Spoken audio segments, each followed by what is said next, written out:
Robbie, you asked a question of the Health Minister, Shannon Fentinan, and you asked her how many babies have been born alive and left to die. Yeah. And she said the statistics she gave you showed 90 in just the last 2 years, 2021, 2022, 90 Queensland newborns born alive without a legal right to care under her law and a law that Stephen Miles introduced as Health Minister. Yeah. Did that figure shock you, and is that what made you want to do this? Yeah, but I just had a figure swim around my head. I thought someone said me years ago up to 5 babies, and I didn't know if that was Australia or Queensland. Here in 30. It's on average 30 a year, but more recently it's gone up to, the last 3 years it's above 40 every year. Yeah, and I don't think shock's the right word. There's a deeper emotional level that sort of stuff goes to. Yeah. Speaking about this stuff yesterday, I started reading through the notes and some of the stories, and you start getting a bit upset reading it. Yeah. And the blokes in the office, and I said, this is not going to be the first time I break down in Parliament. Yeah. And I didn't. You managed to hold it together. Yeah, but it is hard. Blooming hard trying to talk about this stuff. And my colleagues, my 2KP colleagues, said we had to start looking at the ceiling, and because it was just hard to hear. And it's a lot deeper than shock when you see those numbers. And numbers, even if it was 5 Australia-wide, it would be shocking. But to know it's 90 in 2 years in Queensland, it's just horrific. I think something interesting in that question response from Shannon Fentinan too was, I think, speaks volumes. It was very instructive, and they said, just having a pulse, showing signs of a pulse doesn't mean life. Yeah. And dehumanising this whole thing, that was probably a bit more of a shock to me actually than anything, saying, just own it. If it is what it is, don't try and paint this as something else. Absolutely. If Stephen Miles and Shannon Fentinan are okay with leaving babies to die after an abortion, then don't cover it up and make it sound like it's insignificant. Yeah. Yeah, I saw her answer. Signs of life don't equate to life. Pulsation and limb movement isn't life. Yeah. What a ridiculous response from the Health Minister. I hope I don't collapse with heart failure in front of them, because they might just think, I think they'll just be like, another one bites the dust. Yeah. And it's Robbie, so we don't care that much. But the thing is, there's a journal study, I think I've shown it to you, in the Journal of Obstetrics and Gynecology. Peer-reviewed academic study looked at 241 late-term abortions where feticide wasn't given. 1 in 2 babies were born alive. The average survival time was 32 minutes.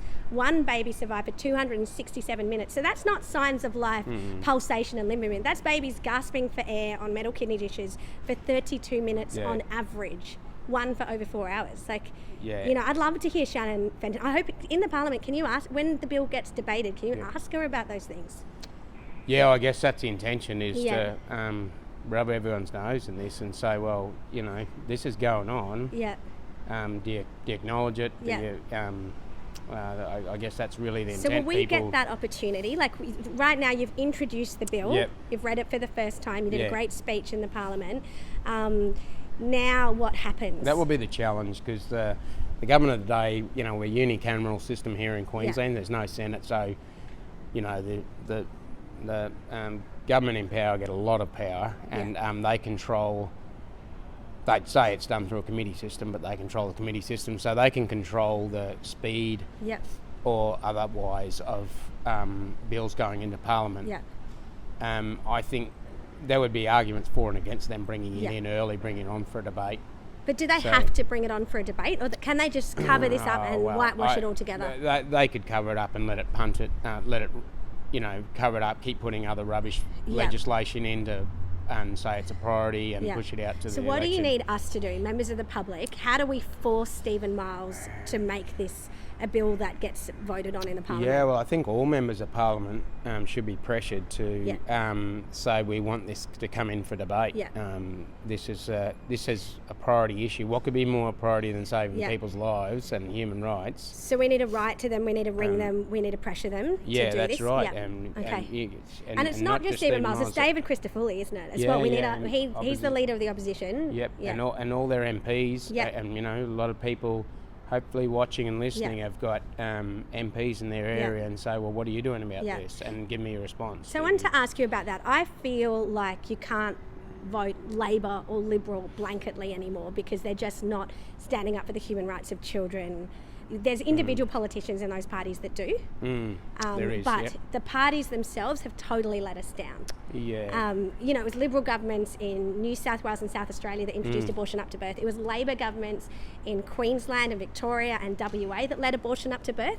Yeah. And so we can no longer vote for the party. But I do want to know, you're in the Katter party. I actually don't know much about the Katter party. You wouldn't I know more about your dad than you, Robbie. Because he's a character. Yeah. But Robbie, is the Katter party one that universally stands up for the human rights of children in utero? Yeah, of course. Yeah, it's like one of the questions you ask in pre-selection of candidates to try and divvy out. Great. So we know if we vote for a Katter party MP, you are going to stand up for the human rights of children. Absolutely. Yeah, okay. Well, that is really good to know. I've just got one final question because, as I said, I don't know that much about you. But are you a dad? Yeah, I am. Yeah. 3 young baby kids. Okay, so have you 3 been under 4. 3 under 4? Yeah. Wow. Yeah. Okay, I think you're beating me. I've got 5 under 13, but my youngest is 4. So I feel like 3 under 4 is tough. Yeah. Can I ask you, have you been there at the births? Yeah, all of them. Yeah. All of them. Yeah. Okay, and so the idea of your wife giving birth to a child, and have you held the children straight after birth? Yes, kids? I have. Yeah. And so the idea of a child being delivered alive and then being placed on a metal kidney dish, knowing what you know as a dad and what that looks like, well, it's funny because my wife really didn't have an established view on this subject and has thought about, has been forced to think about it with kids and has become very strong on the issue. And it's look, it's very hard as a parent of young kids, and I don't know what a lot of people go through, but it is just unfathomable that we can't find love and care in this world for a baby that's born alive. They're as much human as you or me. They're breathing the same air that you and I do. Yeah, totally. And that we wouldn't give them a right to live a life that we've all had the benefit of. I can't find the words to describe not considering that. It's just what could be more fundamental to what we do here in Parliament than preserving people's life.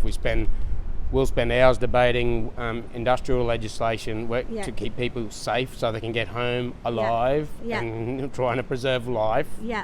Much of our activity is here, and then the most obvious area where we are not until recently been actively destroying it,